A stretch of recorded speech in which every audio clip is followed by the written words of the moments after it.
Move that engine now, or I'll have you arrested for trespassing.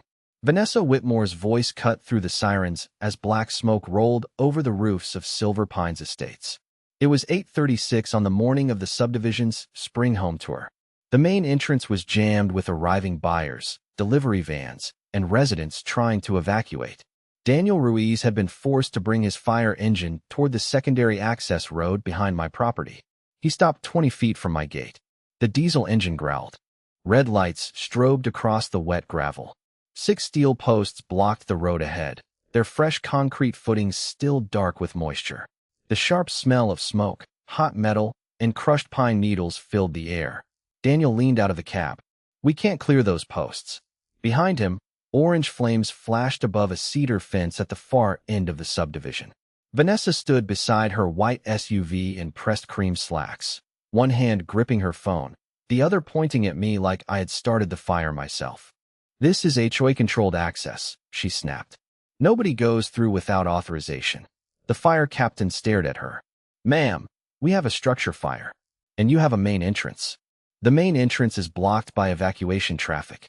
Another burst of radio static cracked through the air. Possible occupants still inside. Second-floor bedroom. That changed the sound of everything. Boots hit pavement. Compartment doors slammed open. A hose coupling clanged against the side of the truck. The firefighters began pulling 300 feet of hose by hand, while another crew fought through the traffic at the main entrance. They moved fast. The road did not. I stepped toward the first steel post and pressed my palm against it. Cold paint. Rough weld line.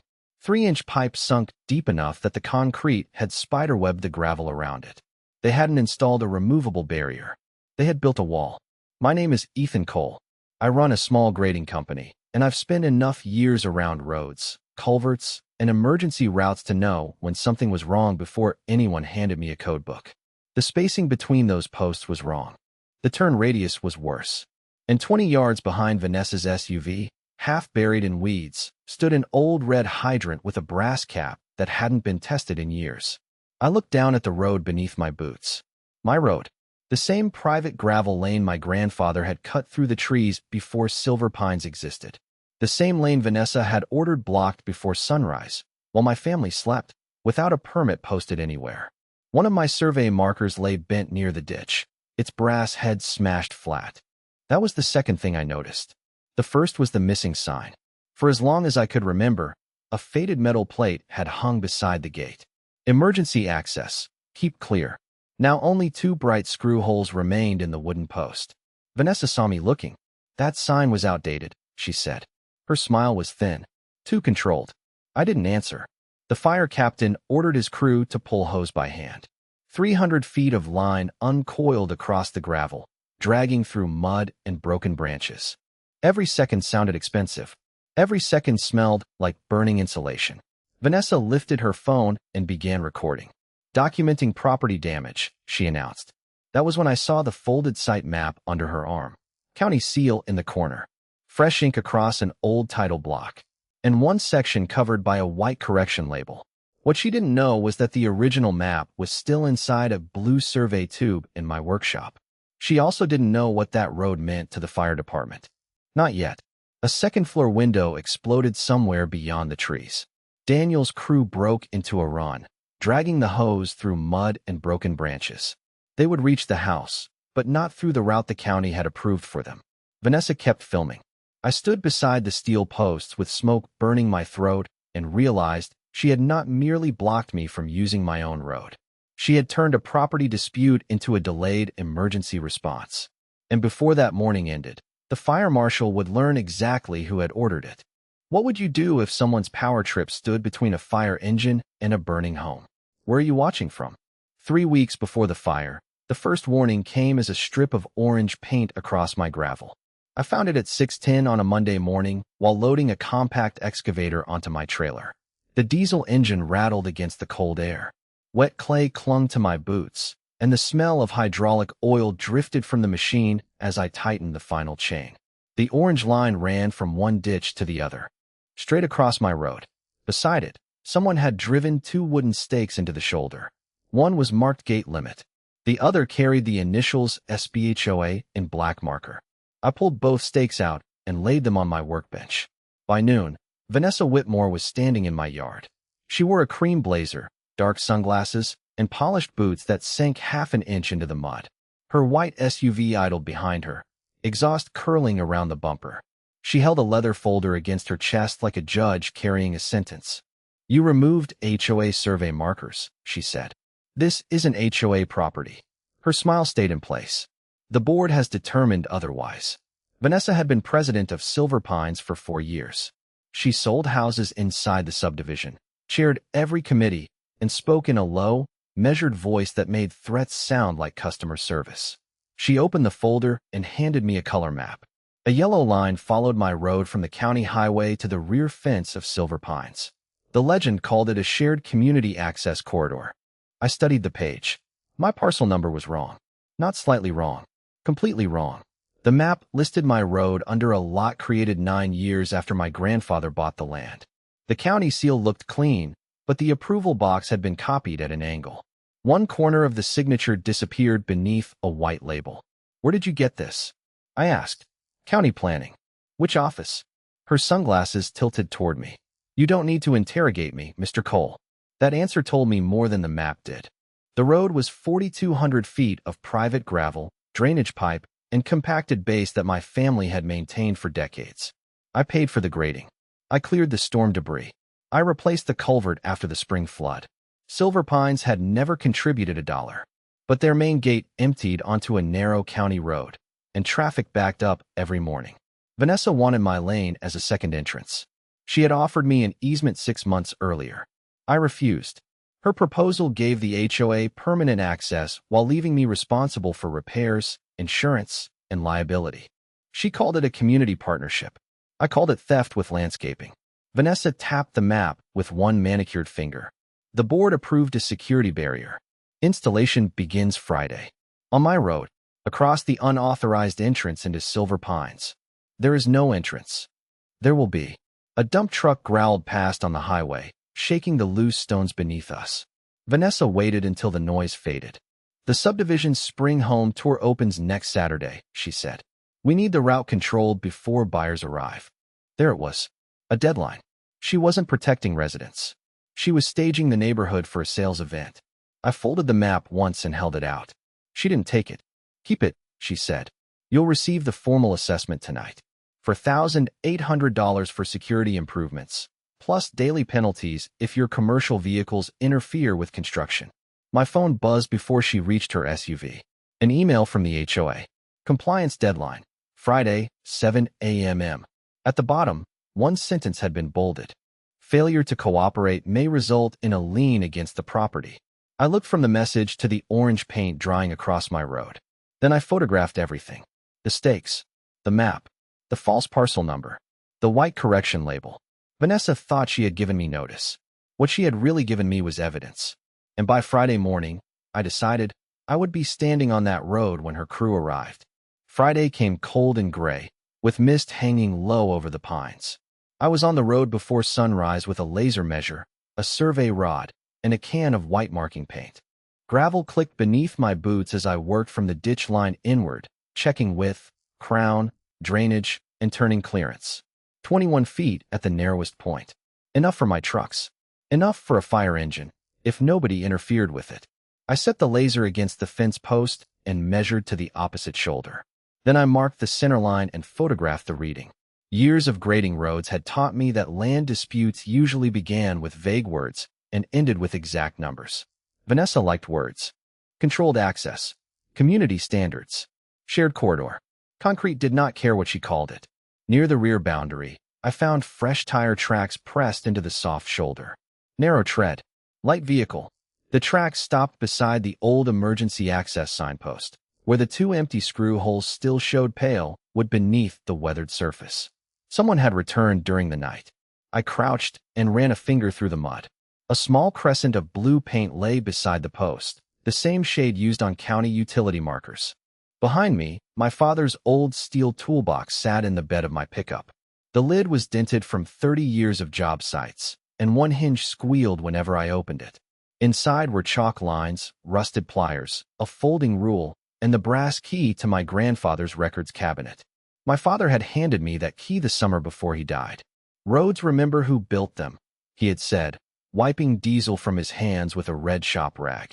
People just hope nobody kept the paperwork. At the time, I thought he meant maintenance receipts. Now I wasn't sure. The cabinet stood in the back corner of my workshop beneath a shelf of hydraulic fittings. When I turned the brass key, the lock resisted, then snapped open with a dry metallic click. Dust lifted into the beam of my flashlight.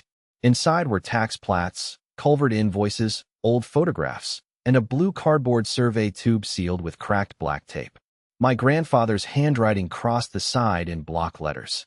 Silver Pines, original access. A flat brass inventory tag had been tied beneath the tape. It was stamped FA 17, followed by an old county archive number. I reached for the tube, then stopped. The dust around it had been disturbed. A clean streak ran along the shelf beneath it, and the cabinet's lower drawer sat open half an inch. I always kept it closed because the runners jammed. Someone had searched the cabinet. Nothing else in the workshop looked touched. The chainsaws were still hanging. My welding leads were coiled. The cash box beside the drill press had not moved. Whoever came in had not wanted tools or money. They had wanted paper. Outside, an engine rolled slowly past the workshop. I stepped to the window. Vanessa's white SUV moved along the edge of my property, too slowly for traffic, its headlights off despite the fog. Grant Whitmore sat behind the wheel. Vanessa was in the passenger seat, looking toward the building. The SUV continued without stopping. I photographed the license plate through the glass. Then I returned to the cabinet and lifted the survey tube. It felt heavier than a single map should have. Inside, rolled documents shifted against an old metal photograph sleeve. Before I could open it, my phone rang. The caller ID showed county records. A woman on the other end lowered her voice. "Mr. Cole, someone requested the archived Silver Pines fire access file yesterday. They used the same accession number stamped on your family's inventory tag." "Who?" There was a pause. "The request was withdrawn after they learned the archived copy still showed your family's road." I looked at the blue tube in my hands. This was no longer about Vanessa stealing an entrance. Someone was trying to erase why the subdivision had been allowed to exist. By noon, my phone had vibrated so many times that I shut it inside the glove box. The first message came from my bank. A compliance notice had been filed against my property, and the lender wanted updated insurance documents within 10 business days. The second came from a customer canceling a drainage job. "Sorry, Ethan," he said over the engine noise at my yard. "Someone posted that your company is operating through a disputed access route. I can't risk delays." By evening, the Silver Pines community page carried a photograph of my dump truck beneath a headline. "Local contractor blocks neighborhood safety project." Vanessa stood in the picture beside the orange survey line, one hand pressed to her chest, as if I had threatened her. Comments multiplied beneath it. "Dangerous. Unstable. Why won't he cooperate?" The next morning, a yellow envelope was taped to my gate with waterproof packing tape. Rain had softened the paper, but the red letters remained sharp. "Final notice. Daily penalty. $500.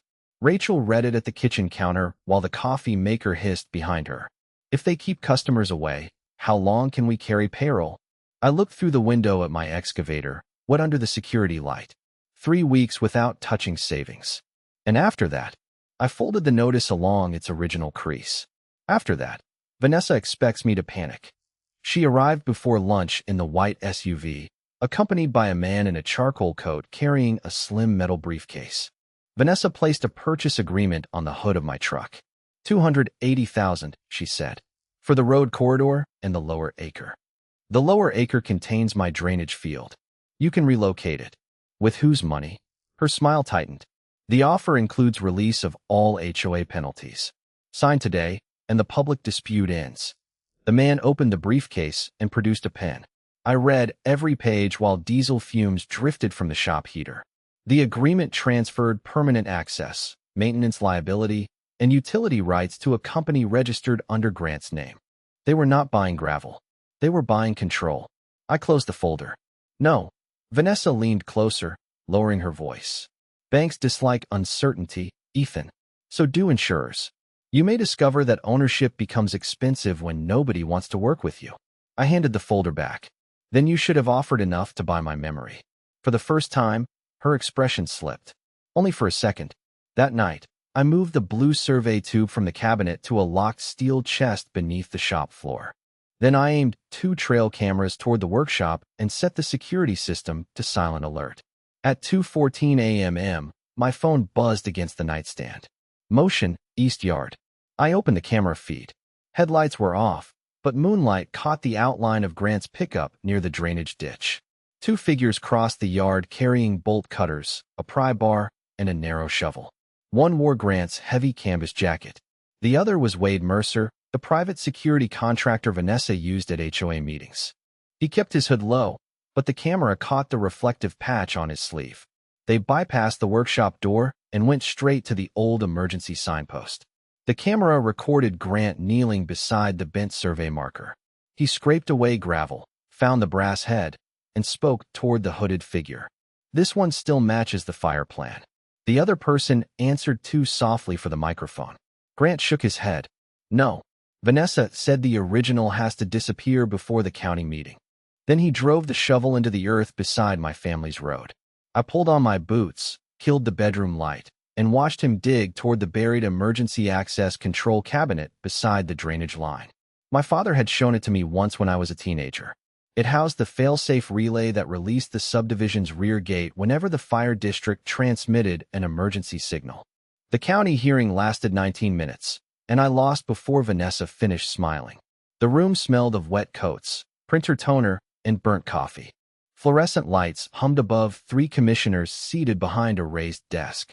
I stood beside my attorney, Laura Bennett, with photographs, survey measurements, and the trail camera footage arranged in a black binder. Vanessa sat across the aisle in a navy suit. Grant wore a tie and kept both hands folded over a leather portfolio. Their attorney presented a stamped access map, an HOA resolution, and a letter claiming my family had abandoned control of the road decades earlier. The county seal looked official from 6 feet away. The signature looked real on the projection screen. Vanessa spoke softly. "We're simply protecting residents from an unregulated commercial route." I watched one commissioner glance at my mud-stained work boots, then at Vanessa's polished folder. Laura objected to the map's parcel number and altered title block. The chairman shook his head. "Those issues require separate review. Until then, we recognize the HOA's recorded access claim." His gavel struck once. The barrier project could proceed. My challenge was denied. Vanessa's false victory followed us into the hallway. Cameras from a local neighborhood channel waited near the elevators. She paused beneath the county emblem and told them the board had defended community safety against intimidation. My phone vibrated before we reached the parking lot. 2 more customers canceled.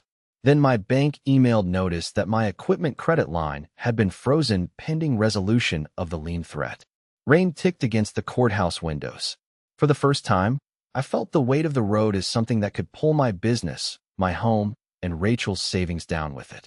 Laura remained silent until we reached her office. She replayed the hearing video frame by frame, stopping when Grant's map filled the screen. "Go back," said a voice behind us. Daniel Ruiz, the fire captain from our district, had come to review the access dimensions. He leaned toward the monitor and pointed at a small blue number printed beside the road. "FA 17, he said. "That isn't a parcel code." "What is it?" "Old fire access designation. We stopped using that format before Silver Pines built the east section." I thought of the blue survey tube.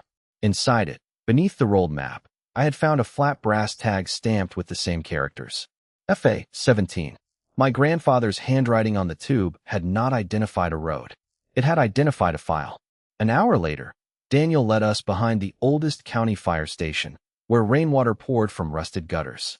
A concrete stairway descended beneath the apparatus bay to an archive room damaged by a burst pipe years earlier. Daniel used his county access key to open the outer cage. Metal scraped against metal. Inside, the air smelled of mildew, iron, and soaked cardboard. Water dripped somewhere in the dark. Rows of gray cabinets stood beneath plastic sheeting. I handed him the brass tag from my grandfather's survey tube. FA 17. Archive accession 94 to 221. Daniel checked the cabinet index mounted beside the door, then found drawer 17 in the fire access records section. He unlocked it with a county archive key. The drawer released with a heavy click. Inside lay the original Silver Pines approval package, wrapped in waxed paper. The first map showed my family's road in red ink. The development agreement carried Grant's signature beneath a condition of approval. Secondary emergency access shall remain open and unobstructed. Title shall remain with the Cole family. The developer and its successors receive emergency use rights only. Behind it was a utility easement identifying the buried cabinet on my property as the fail-safe control point for the subdivision's rear emergency gate. The HOA did not own the road. It did not own the access rights. It did not even own the control line Grant had been digging toward. Vanessa had used infrastructure belonging to my family while claiming authority over it. I reached for my phone. We send this to the commissioners now. Laura caught my wrist. No, they just ruled against us. Good, she said. Let Vanessa keep believing that. She slid the original agreement into an evidence sleeve. If we reveal this tonight, she removes the posts and blames clerical error. We need her to finish the violation, activate the barrier, and put her false documents into official use. I looked at Grant's signature, then at the stamped fire access condition. Outside, an engine started above us, vibrating dust from the pipes. Laura closed the drawer. Do nothing yet, Ethan. Let them build the case for us. Laura's office printer ran until midnight. Each page slid into the tray with a dry mechanical whisper. The original access agreement, the altered map, Grant's signature, the trail camera stills, and the bank notice tied to Vanessa's claim. I wanted to file everything immediately. Laura shook her head. Not yet. Rain tapped against the windows behind her. Daniel Ruiz stood beside the conference table, studying my measurements under a brass desk lamp. She wants you angry, Laura said. If you pull those posts, block the control line, or interfere with construction, she calls you dangerous. Let her complete the barrier.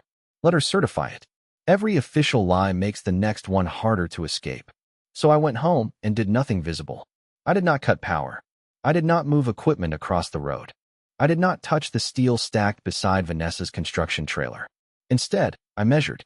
At dawn, the laser meter chirped against the cold gravel while Daniel logged widths, grades, and turning distances.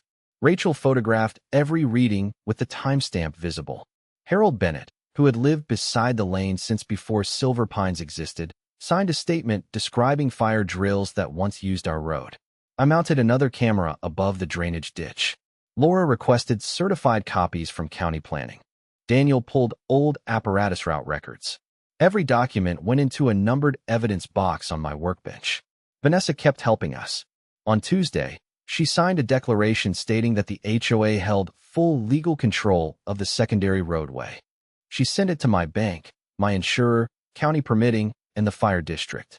The same false statement went to 4 separate institutions. The same incorrect parcel number appeared on every copy.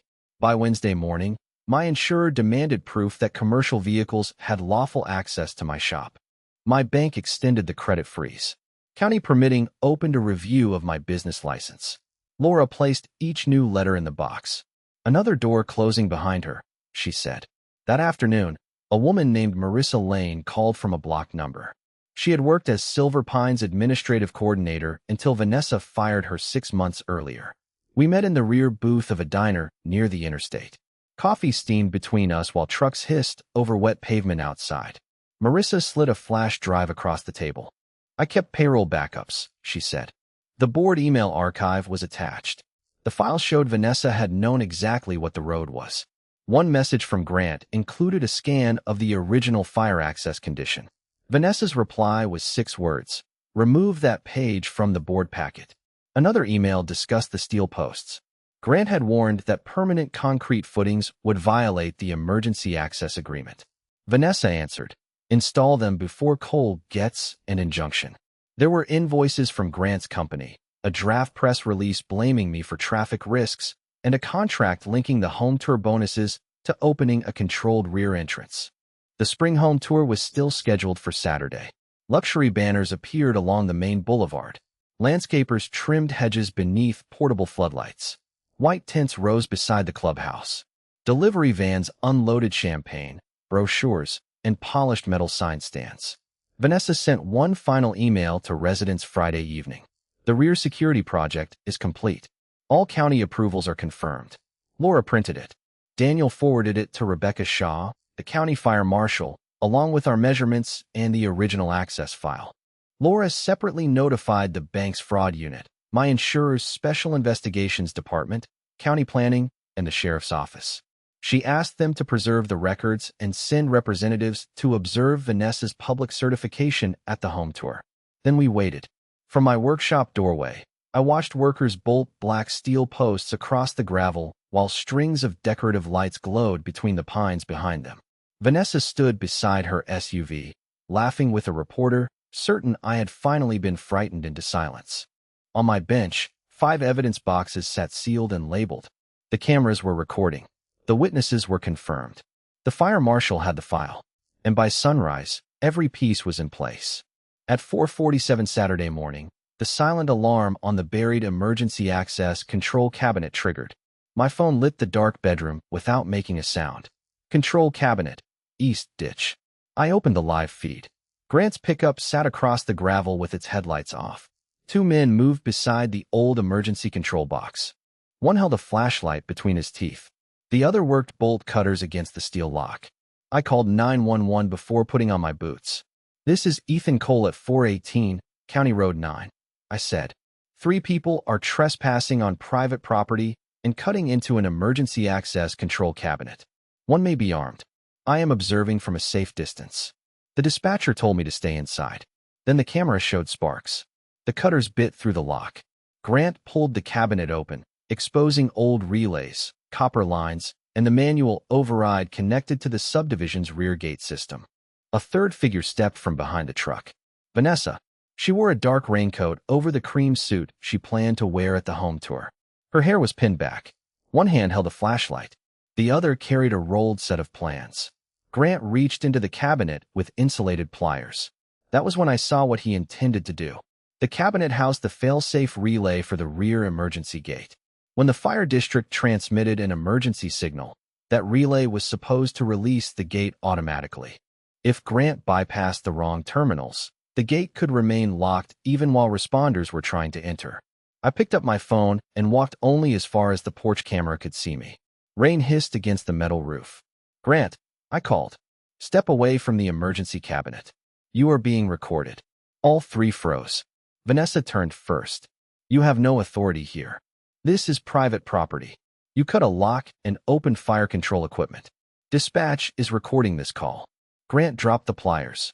Wade Mercer reached under his jacket. I stopped moving. He drew a handgun and pointed it toward the porch.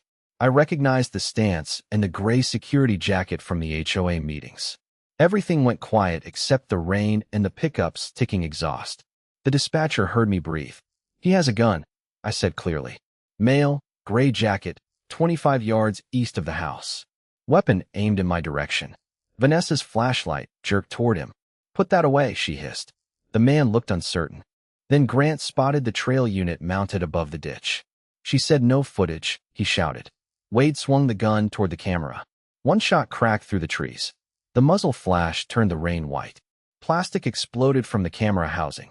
A spent casing bounced off the utility box lid and landed in the gravel with a bright metallic ping. I stepped behind the porch column. I did not reach for anything.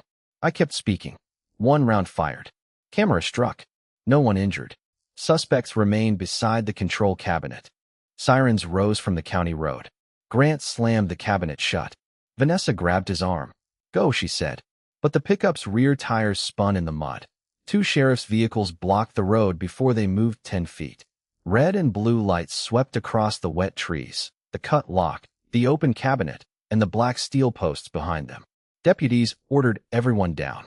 The armed man dropped the pistol near the ditch. Grant went to his knees. Vanessa stayed standing until a deputy took her wrist and turned her toward the hood.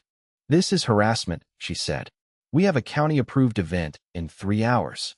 Daniel Ruiz arrived with a fire investigator. He photographed the damaged cabinet, the severed lock, the pliers, the casing, and the broken camera. The memory card survived. So did the second camera across the road. It had captured the gunshot, Grant's tools, Vanessa's plans, and her voice telling him which wires to remove. The deputies arrested Wade on weapons and property damage charges. Grant was detained while investigators reviewed the cut lock, the control cabinet, and the tools beside his truck. His phone and the rolled plans were seized. Vanessa was interviewed at the scene. She denied ordering anyone to carry a weapon and claimed she had come only to inspect HOA equipment. Without the recovered emails, audio enhancement, or Wade's statement, the deputies did not yet have enough to arrest her. At 7:15, she posted online that the home tour would continue as scheduled. Laura called me while workers raised the white tents behind the steel posts. "We can stop the event now," I said. "No," she replied. "Let the buyers arrive. Let the board speak. Let Vanessa repeat the lie in public." Across the subdivision, music began playing through outdoor speakers. The main gate opened. Buyers, delivery vans, and realtors began filling the entrance road. At 8:31, smoke rose behind the east section rooftops. A model home had caught fire, and a cleaning contractor was reported trapped upstairs. Evacuating residents and arriving guests jammed the main entrance, forcing Daniel's engine toward the secondary access route. 5 minutes later, his truck stopped in front of Vanessa's steel posts. That was the moment the dispute became an emergency, and we decided the public event would continue long enough for every responsible agency to see why. By 10 o'clock, smoke still stained the sky above Silver Pines, but Vanessa had ordered the home tour to continue. The contractor trapped inside the model home had been rescued through a front window and taken to the hospital for smoke inhalation. Daniel's crew contained the fire, but the blocked secondary route had delayed their approach and forced them to drag hose hundreds of feet by hand. On the clubhouse lawn, white tents still stood beneath the pines. A string quartet played under cedar beams. Realtors in navy jackets guided buyers past imported stone fountains, while servers carried untouched champagne on silver trays. Camera shutters clicked near a banner that read, "Silver Pines East, the future of secure living." Vanessa stood on the stage in cream silk, smiling beneath the Subdivision logo. Grant remained near the rear curtain, pale but upright. The morning's arrest had been repackaged as a misunderstanding. Their attorney whispered beside them while board members laughed too loudly. I entered through the main gate with Laura. No signs. No shouting. I wore clean work boots and carried one blue survey tube. Vanessa saw me before I reached the lawn. Her smile hardened. "This is a private event," she said into the microphone. "Security, please remove Mr. Cole." Nobody moved. Rebecca Shaw, the County Fire Marshal, walked through the entrance behind us with Daniel Ruiz and 2 inspectors. A county clerk followed carrying a red document case. The music stopped one instrument at a time. Rebecca stepped onto the stone walkway. "Silver Pines Homeowners Association," she said. "I am issuing an immediate fire code closure order for the clubhouse and the east residential section. The order will remain in effect until compliant emergency access and fire flow capacity are restored." She handed Vanessa a red notice. The first camera flash went off. Vanessa did not take it. On what basis? Rebecca posted the order against the event board. Obstruction of a recorded fire route, interference with emergency control equipment, and false certification of compliance. At her signal, Daniel drove the fire engine toward the rear lane. The crowd followed at a distance. Its diesel engine throbbed against the houses. The truck reached the steel posts and stopped. Daniel measured the gap, while an inspector marked the turning arc with orange paint. "Required clear width is 20 feet, he said. "Available width is 9 feet, 4 inches. The footings are permanent, and there is no approved release mechanism." At the old hydrant, another inspector attached a pressure gauge and opened the valve. Water hammered through the pipe, then weakened. The needle dropped below the required residual pressure for the east section. Rebecca recorded both failures on the closure order. Vanessa lifted both hands. That barrier was approved. "Show the permit," Rebecca said. Grant produced the altered map. Laura opened the blue tube. The old paper crackled in the wind as she unrolled the original fire access plan across a folding table. My grandfather's red route line ran directly beneath the location of the posts. The county clerk placed the development agreement beside it. Laura read the controlling sentence aloud. "Secondary emergency access shall remain unobstructed and under Cole family ownership. No transfer of title or control is authorized." Silence spread across the lawn. Vanessa pointed at me. "He abandoned the corridor." The clerk shook her head. "No transfer was recorded. No abandonment was filed. The HOA has never owned this road." Rebecca turned to me. "Mr. Cole, as the lawful owner, do you authorize removal of the obstruction?" Yes. A county-contracted crew moved forward with a hydraulic extractor. Under fire department supervision, they secured the first post and pulled it vertically from the concrete. Metal groaned. Gravel cracked. The post came free. Then Laura opened the second evidence box. She displayed Vanessa's declaration sent to my bank, insurer, permitting office, and fire district. Each copy claimed full legal ownership using the same false parcel number.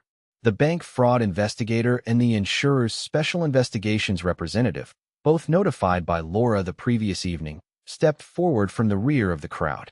Vanessa's attorney stopped whispering. The bank investigator spoke first. Those statements were used to support a lien threat and a transfer proposal involving infrastructure your association did not own. The insurance examiner added, they were also used to certify emergency access that did not exist. Vanessa turned toward Grant. He prepared the paperwork. Grant stared at the ground. Marissa Lane walked out from beneath the clubhouse awning. She carried printed emails and the flash drive. I archived the board messages, she said. Laura read Vanessa's instruction to remove the original fire plan page. Then Grant's warning about permanent footings. Then Vanessa's reply ordering installation before I could obtain an injunction. Her final denial died before it reached the microphone. 2 sheriff's deputies entered from the main gate. One held an evidence envelope containing the recovered bullet casing. The other carried still images from the surviving camera. Grant cutting the lock, the gunman raising the weapon, and Vanessa pointing toward the control wires. The gunman had already given a statement. He said Vanessa paid him to intimidate me and destroy the camera. Vanessa stepped backward. This is his revenge, she said. He planned all of this. No, I said. You documented it. A deputy removed the microphone from her hand. Vanessa was arrested on warrants tied to the false filings and the attempted destruction of emergency access evidence. The sheriff's investigator told her that additional charges could follow after prosecutors reviewed Wade's statement, the emails, and the surviving camera footage. Grant was taken beside her. The HOA attorney invoked the bylaw's emergency suspension clause, immediately stripping Vanessa of signing authority and access to association accounts. A formal removal vote was scheduled for a special meeting under the supervision of a court-appointed administrator. Under Rebecca's supervision, the emergency cabinet was repaired and locked with a new county seal. The steel posts were removed one by one. The rear gate was placed in supervised emergency-only operation while inspectors closed the clubhouse and restricted occupancy in the affected East Section homes. Residents were given safe temporary access and relocation assistance where needed. No water service was deliberately cut. No family was punished for Vanessa's actions. The champagne remained untouched as the last decorative banner sagged in the wind. Vanessa had spent millions selling security, exclusivity, and control.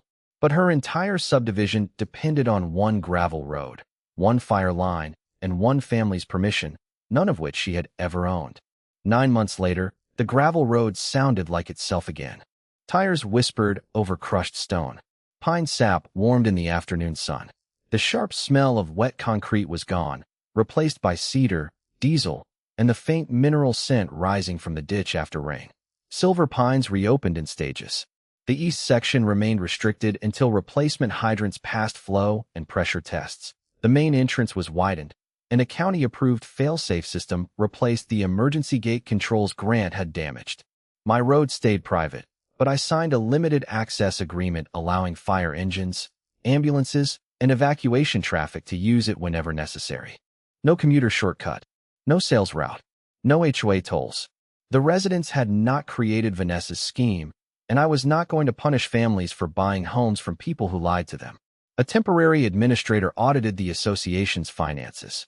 The review uncovered inflated construction invoices, payments to Grant's company for work never completed, and legal fees hidden under landscaping accounts. Residents received copies of every contract. Board meetings were moved from closed executive sessions to the clubhouse hall whenever confidentiality was not legally required. Votes were recorded. Financial statements were posted monthly. At a properly noticed special meeting, residents formally removed Vanessa and elected a replacement board. Harold Bennett, walking with a cane but breathing on his own, became the first resident chosen for the new Financial Oversight Committee. Vanessa pleaded guilty to filing false instruments, conspiring to tamper with evidence, and interfering with emergency access infrastructure. She received 18 months in county jail, followed by probation, restitution, and a court order prohibiting her from controlling association funds or serving on a community board. Grant surrendered his contractor's license and accepted a sentence for fraud, trespass, and conspiracy. His company was also ordered to reimburse the HOA for unfinished and falsely invoiced work. Wade received a reduced sentence after testifying that Vanessa had paid him to intimidate me and destroy any camera footage. My bank restored the equipment line. The insurer withdrew its notice. The customers who had canceled began coming back, one job at a time. I accepted the honest apologies and ignored the ones written for social media. One cool morning, Daniel drove the fire engine down the restored lane for its final access test. The diesel engine rolled through my chest before I heard the gravel crack beneath its tires.